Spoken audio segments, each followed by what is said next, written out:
West Point graduate, an Army Ranger, a White House lawyer for Nixon during Watergate, former general counsel for the United States Air Force and the NRO, a federal judge for more than 16 years. He's even been a governor. If you've been with us the last couple of days, you'll know who we're talking about. If not, you've got to stay tuned to this morning's Carolina People.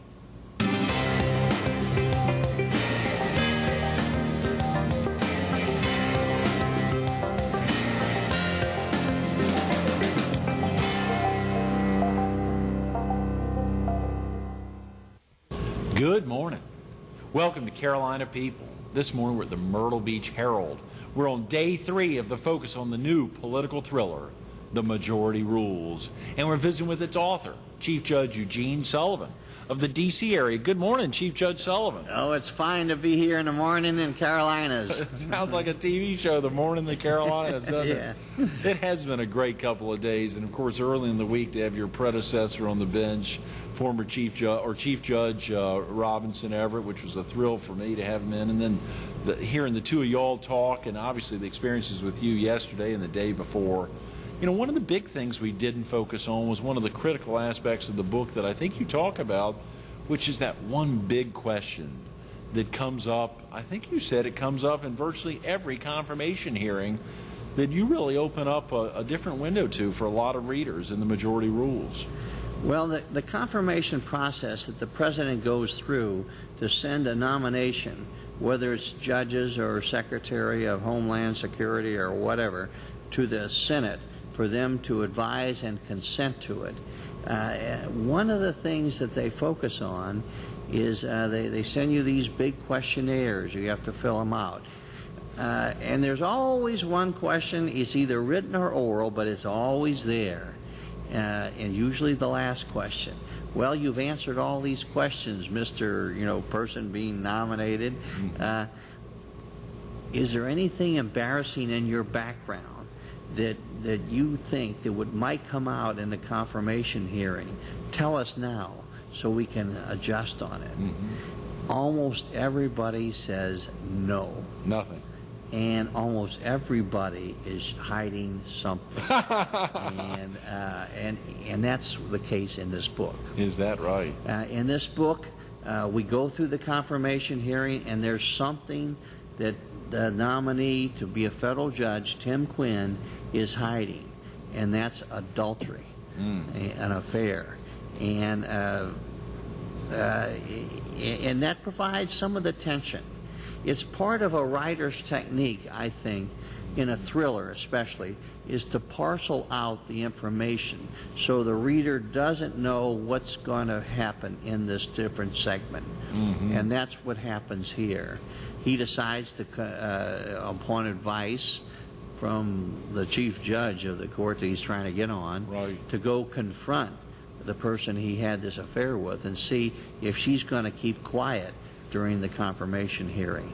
And that provides a tense scene, as you can well imagine, but obviously to the readers, folks have to buy the book to see what happens. Well, it's beautiful in that it tells you what the confirmation hearing is by you actually walking through with Tim Quinn, walking in his footsteps as he goes through this.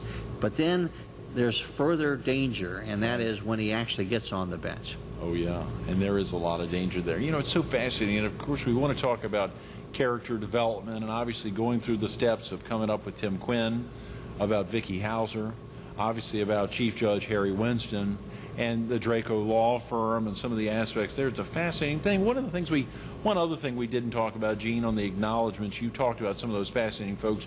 You talked about Lise a little bit yesterday, the day before. You haven't shared with the viewers if you all have any children. We have 2 children we're very proud of. Kim, my daughter, lives in Brooklyn, works in New York City for Media Week. She's the photo editor. And my son is a litigator, works for the firm of Harry Simon in Washington, D.C. And I'm proud of them. And to make the hero more human, I put his reaction with the family, his children, in the book. And I think to make it realistic, I envision each chapter, as I said before, I envision each chapter as if it were a movie for a couple of days, and then I wrote the chapter. So you make it very visual. This book is I've got some feedback from people. They say it's one of the most visual books they've Right. read, and that helps in two ways. One, it helps them start to identify with the plot and get into it. So Right. they actually learn something by going through the plot with the hero and the heroine. Tim Quinn is the hero. He's a flawed hero. He's got problems. Vicky Hauser is the prosecutor that actually helps him solve the case. That was the toughest thing for me, to get her character right, and that's how I used my wife. You said you turned as a your wife, reality right. check on the dialogue and how a woman really thinks. It's tough. It was tough, and she read my book over and over and helped me get the female characters right. You know, so oftentimes you'll hear about a writer who doesn't turn to anyone, tries to imagine, you know, what it's like for a woman without talking to women. I mean, just to try to gauge that, and it's probably very difficult. You pointed out something yesterday that I had no idea about, which was, I believe, 70% of folks buying, is that just fiction or all novels? 70% of fiction buyers in America, England, and in Ireland, those are the countries I know about, they are women. It's incredible. So if you want your reader to be able to identify with someone, which I do, I want them to live this book, and you better have one or two strong male characters and one or two strong female characters. I've got a good guy and a bad guy. Right. The villain here is very charming. My wife thinks he's more charming than the real hero. Right. And the two strong women are the judge's wife and the prosecutor that he works with to solve the crime. Wow. For a viewer who may not have caught yesterday or the day before, where could they get a copy of the Majority Rules, Gene? Well, I have a website, www.eugenesullivan.com, and Right. one of the pages on that shows all the places you can get it. It's available at Borders, Barnes & Noble, Books A Million, Target, Walmart, most independent bookstores, Right. as well as online, Amazon.com, Borders.com, BarnesandNoble.com. Sure. eBay, you even said yesterday. Yeah. You can buy it on eBay. It's I tell you, this is really a lot of fun for me to be an author. After finishing 16 years on the federal bench, I said, well, I'm too old to retire, and I'm athletically challenged to be a good golfer, so I decided I wanted to do my Walter Mitty thing and write a book. Now, Gene, the idea that you stressed earlier that everyone has a book in them. Everyone has one. Had you been thinking about it while you were on the bench? Had you thought about it prior to? I love legal thrillers, and so. But one of the things that bothered me about them is some of them are so unrealistic that it actually turns you off. It breaks the identification that you try to get, the escapism you get into it. So I decided about 10 years ago that someday I would, write a novel. 10 years ago. Yeah, and then 5 years ago I decided to write one, and that's this book, And that's The Majority Rules. Now, in your mind, when you were writing book one, The Majority Rules, you were writing 2, 3. I mean, you were thinking about well in the future. I have 6 books outlined. Oh, come on. I'm writing my second book now. It was already sold 2 months before my publisher bought the second book 2 months before the first one came out. Is that right? They believe in me. I'm thrilled. I pinch myself, and You got it. Yeah, particularly this being a subsidiary or a tie into St. Martin's Press. it's which is part of huge. St. Martin's Press, and it's a very good publisher. My agent, Frank Wyman of the Literary Group in New York, he believes in me. My editor at St. Martin's, Brian Thompson, Forge Press believes in me, and I'm encouraged. I'm gonna. The second book sold. The third, fourth, and fifth, and sixth book are outlined, Right. And I'm going to keep going. How exciting, Gene! Share with us what it's like, working with the editor and the publisher and the publishing house, and even coming up with some critical things like the manuscript itself, the cover design, thinking about public relations efforts, getting out there. I visited the Walmart.com website and saw that on April 16th you were signing books at a Walmart there in Fairfax. I'm fortunate that my publisher has arranged from book signings around the country. I've been at book signings at Borders in Washington, Sure. Barnes & Noble in Washington. I've signed some books at Walmart. I had a book signing over at Walmart. Sure. I'm going to go to West Point. There's a cadet bookstore, and I think for any West Pointer, it's sort of the top of the hill to go back to your old school and sell your books. And so I'll go up there next month. And Gene, for your family, what's that like for Lise, particularly knowing she was so instrumental in helping give you an insight as to Vicki Hauser? I'm sure Gene, Jr., your son, and Kim probably gave some ideas. Dad, you may want to tweak it this way. And you got their advice early on. I did listen. That's one of the things I think if you remember I said everybody has a book in them. Right. But you've got to not be rigid about this book. You've got to listen to people to give constructive criticism. Mm-hmm. Each time I was rejected by an agent, 3 times I was rejected, I asked the agent, to help me. What What can I do better? Yeah, sure. And I was open. And most of the time I agreed with them. My first rejection came back basically saying, great story, lousy writing. Well, being an optimist, I said to my wife, look, I've got a great story, ignoring the lousy writing. Right. And I figured I could fix that, and ultimately, after 7 rewrites, I did. Yeah. And it took 7 rewrites, Gene. But now I have my style, and so the second book is coming much easier. And my wife, who's my editor-in-chief, she's the first editor that sees what I write. She says that the style is visual, it's good, it allows people to follow on. I don't put a word in there that people are going to have to run to the dictionary, because I hate that. Right. I try to clean up the novel, so it's an easy read, and yet it parcels out the information so people will try to keep turning those pages, because that's what I like in reading a novel. Oh, absolutely. To want to stay with it, to stay awake, to just keep at it. It's an escape. It's an escape. People need to escape from the tension of their present-day life.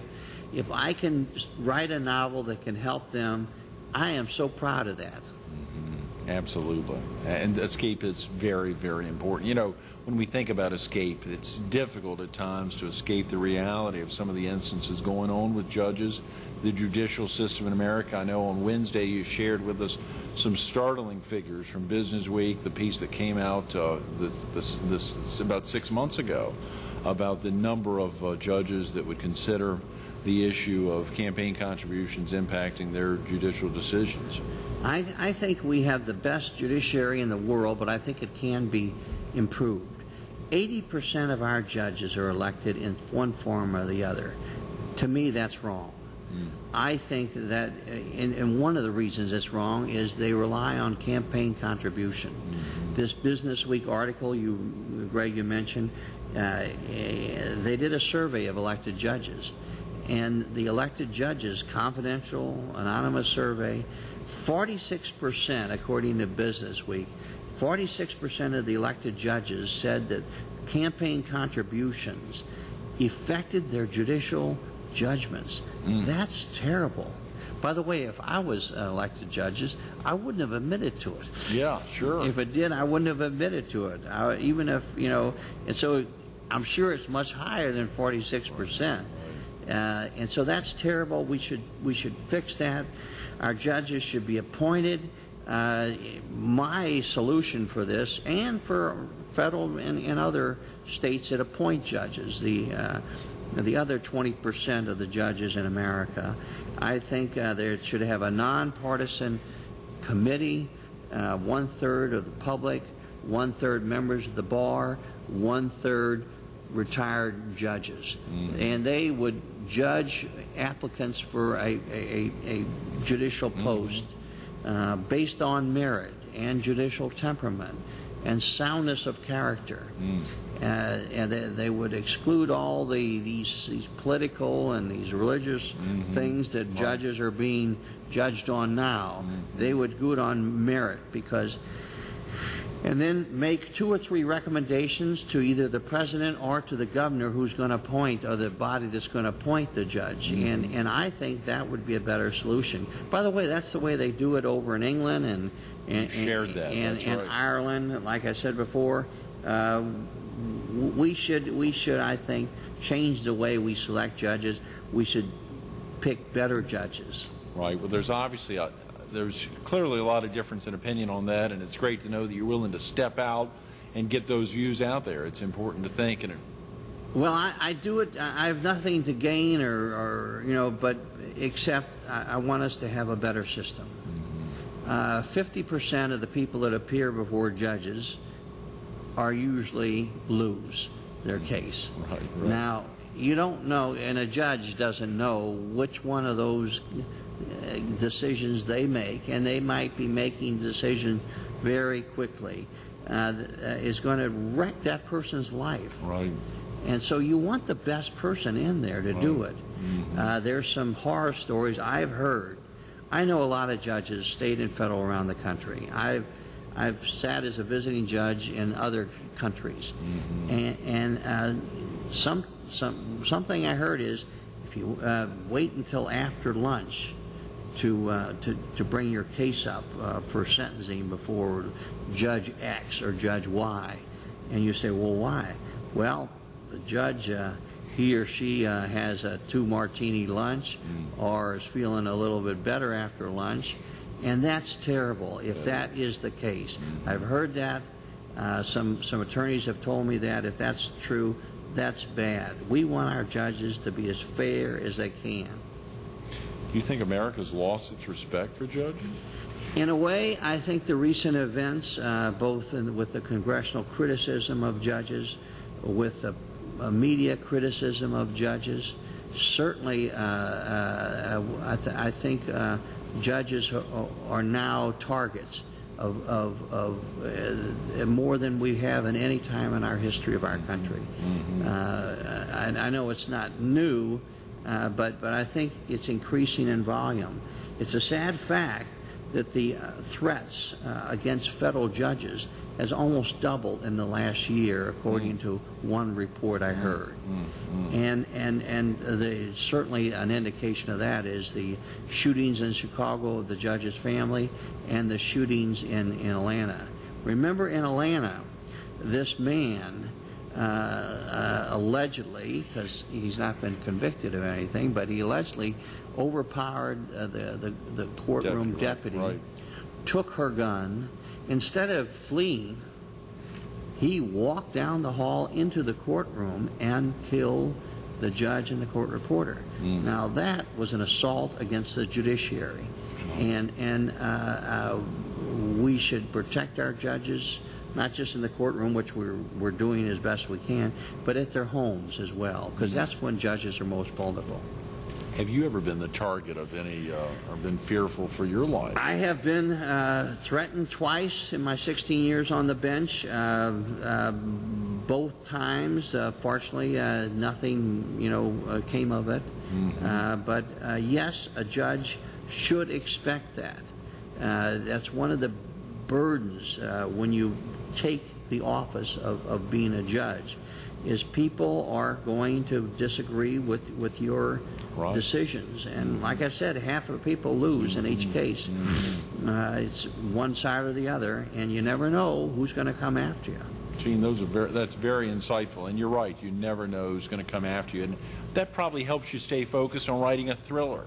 that probably helps as you're thinking about, you had a great quote from Shakespeare on one of the early pages. Of course, you had the dedication to Lise forever for your wife, and obviously the acknowledgments of so many that helped make the book happen. But that Shakespeare quote, which was great, I can't remember it off the top of my... Well, it's from Henry V, and it's right before the Battle of Agincourt, the Shakespeare's play on Henry V, and it's the Count of Gloucester said to the king, we're in great danger. He says, we are in great danger, so the greater the courage we should have. And I'm paraphrasing that, but I think that applies to judges, especially now. We are in danger. The job is a dangerous job. We should have greater courage. We should pick better judges to be better justice. The best in the world always improves. Right. Gene, we got about 5 minutes. How do you go about writing a thriller? How'd you do it? Well, for one thing, I have the outline. I know where I'm going, and I've outlined the book. But you've got to build in parsing out a section to leave the reader hanging, but the reader wants to hang. Right. They want it to be a cliffhanger. And you do it in a very sophisticated way that respects the reader and their intelligence. And you parcel out how it's come about.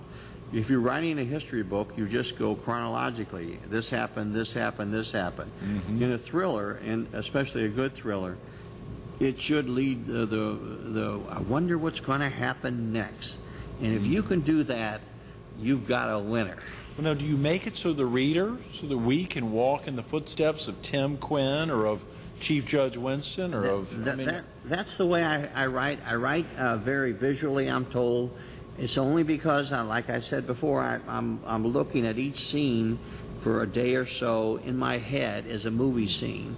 And that also is a good method to use to get the reader to walk in the footsteps. You've got to have it realistic, you've got to have it believable, and you've got to put that suspense in there. But that's why I think this may well, we're getting some nibbles about it being a movie. I think it would be a good movie. I think it would be an easy screenwrite because it's visually, it's all there. As soon as my mother read it, she said this would make a tremendous movie. Those were the first words out of her mouth. I think that would be fun. I've got a new career, as you can obviously tell. I'm enjoying it. I enjoyed being a judge. Now I'm enjoying being an author. You really get into the mind and the spirit. I mean, do you really get in character development? Are you constantly thinking, now that you pre-sold book 2, as you're thinking about 3, 4, 5, even 6, are you beginning to flesh out those characters, or how does that work? Yes, well, in the first few books, I'm going to use the same character, Tim Quinn. Right. He's going to be in the second book, which I'm almost finishing up now, and he's going to be in the third book and the fourth book. And I won't tell you what characters are going to come back, but I don't want to spoil anything for the readers of this. But you have to develop a character to give them not flat characters. Some authors write flat characters and they use action to make their thrillers. I think you can have characters that are a little complex, a little deep, a little believable. It would be wonderful, and it is wonderful to have a reader say, I know someone like that. And that's what I'm looking for. That's authentic, and that's fun, and that's fiction. That's why it's so important to remain visual. I know you said, obviously, you're creating a movie scene for every chapter in your own mind. Yes. But the ability for folks as they're reading to be taking it into a visual sense is so vital. That's one of the ways I think a reader can follow it. As I said earlier about escapism, we read fiction to escape and to also to learn another life. And so you can live many lives if you read many fictional books. And I'm trying to make it as realistic and authentic as I can. Absolutely. Well, it's fascinating as you go through that and you think of these characters, and to know that for instance, talking to your wife to get advice on things, or thinking it through. And surely you, having walked through so many of these steps, was there an effort on your part to make sure you could walk in both Tim Quinn's in the hero's steps as well as Chief Judge Winston's? Well, because I've had so many jobs, I've been a soldier, I've been a lawyer. For 15 years I was an attorney in various jobs, private practice, government, prosecutor, Pentagon. That gives me, and then actually 16 years on the bench, I've seen thousands of cases. It gives me a big reservoir to tap into if I want to fill out a character. If you weren't working on wrapping up Book 2, if you hadn't already done Book 1 and begun planning out, what do you think you'd be doing, Chief Judge Sullivan? Well, writing Book 3. You'd be finding a way to keep writing. Yes, I would. I also enjoy our Gavel Consulting Group and helping people, and I will continue to do that. I want to keep my hand in the judging business. It's not a law firm, it's a consulting firm, telling people what some wise, what some judges think will happen to your case in the future. Those are great words. Thanks so much for being with us this morning. It's a pleasure to be here. Absolutely. Stay tuned to more Carolina People with Chief Judge Eugene Sullivan coming up next.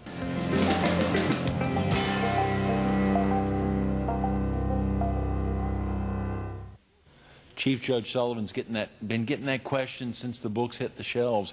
How'd you write a political thriller? How'd you do it?